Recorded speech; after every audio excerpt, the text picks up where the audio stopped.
Today I have some questions to ask you. So at the end of an interview, what do you do?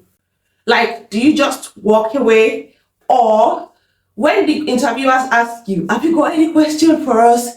What do you say? What questions do you ask them? Do you ask them for sponsorship if you're in care, or even for IT gurus? Do you go about asking them for sponsorship, or you ask them for feedbacks? So in today's video, I'll be telling you some of the questions that the recruiters are expecting you to ask them at the end of an interview. So it is not by accident, or it's not just because they feel like asking you at the end of an interview when they say, have you got any question for us? It's because they have some expectations from you as an applicant. So remember that if you have worked in a big organization or even a small organization, and then you resign from that organization, how well do you remember some of your colleagues that you once worked with, or even anybody that you have come across during your time working in that organization? You would realize that some colleagues, you just keep remembering some colleagues because you had something to do with them, you've had a rapport with them, and they've left their footprints in your memory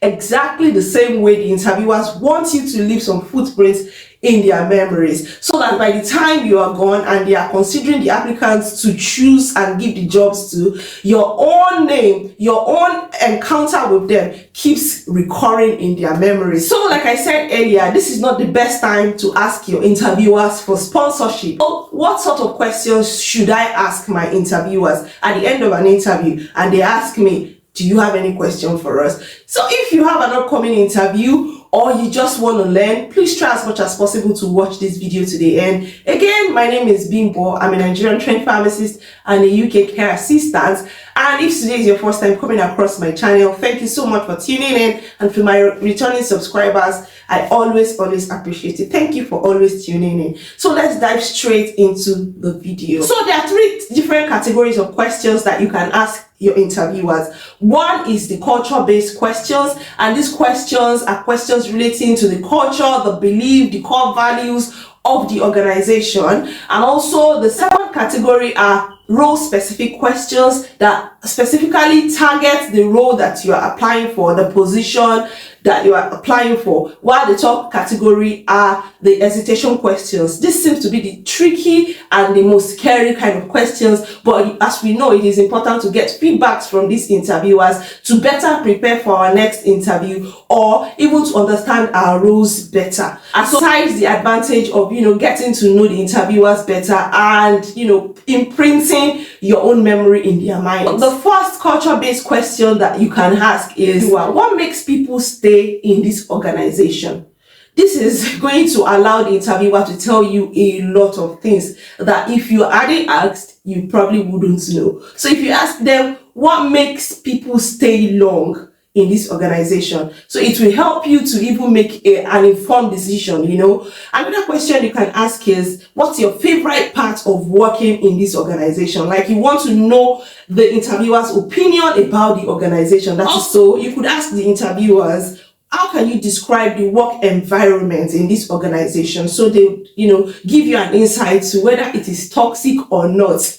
But in all honesty, none of them will want to paint the organization bad, because at the moment, that is where they are working, But at least you get them talking. Also, you can ask them, what opportunities or challenges do this organization offer, maybe in the next 6 months or for the next 1 year? What challenges am I expecting, or what opportunities am I expecting to enjoy if I take up this job in this organization? So these are some of the culture-based questions that you can ask them.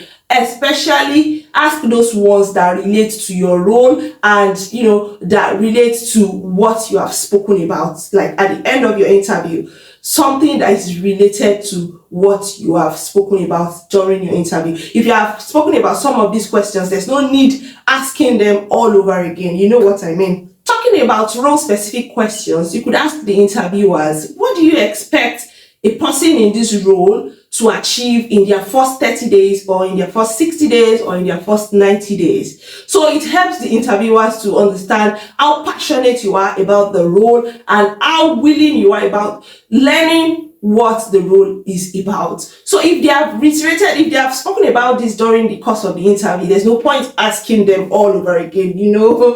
Also, you could ask them, how would my performance be measured if I get the job, if I get this role of a care assistant or a support worker or a data analyst? How would my performance be measured? You know, then you get the interviewers talking. Also, you could ask them, can you tell me what a typical day or a typical week as a care assistant in this organization looks like, or whatever your role is? So it gets them talking as well, telling you what to expect, how the environment is, what you expected to do, and so on. And finally, the hesitation questions. You can ask the interviewers questions like, how do I compare with other candidates that you have interviewed?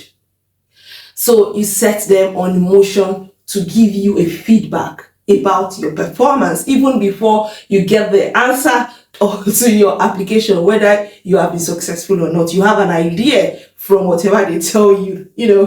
And another question you can ask them is, do I have anything to, you know, clarify, maybe regarding your credentials or anything, maybe regarding your certifications? Have you got anything for me to clarify? You know, perhaps during the course of the interview, there were things that they did not get, maybe because of your accent or whatever. You ask them, have you got anything for me to clarify for you? Another question you can ask is there anything that is giving you concern about my fit for this role? So if there's anything that they think, maybe because of your distance, like the interview questions I shared about the recent NHS support worker interview that somebody went for, and they asked her for a car or something like that. If probably she has asked for a feedback, they could have told her maybe it's because of your distance, you live far from this NHS trust. You know, they could have just given you an insight so that you know your chances already. And also you can ask them, if that's all the questions that they've got for you, like, have you also got any other questions for me? So rather than ask them about sponsorship straight up, because most of the companies currently, as you know, it's like they have a fright, they have a scare for sponsorship. So if you jump and then ask them for sponsorship, that may even discourage them from employing you, because you haven't even started working. So why not just start working with them, and then after your probation period, you can then start talking with them about sponsorship. So if this video has been helpful to you in one way or the other, please like this video and consider subscribing to this channel. Not only that, please do share this video out so that it can get to a larger audience. Thank you so much, and I hope to see you in my next video.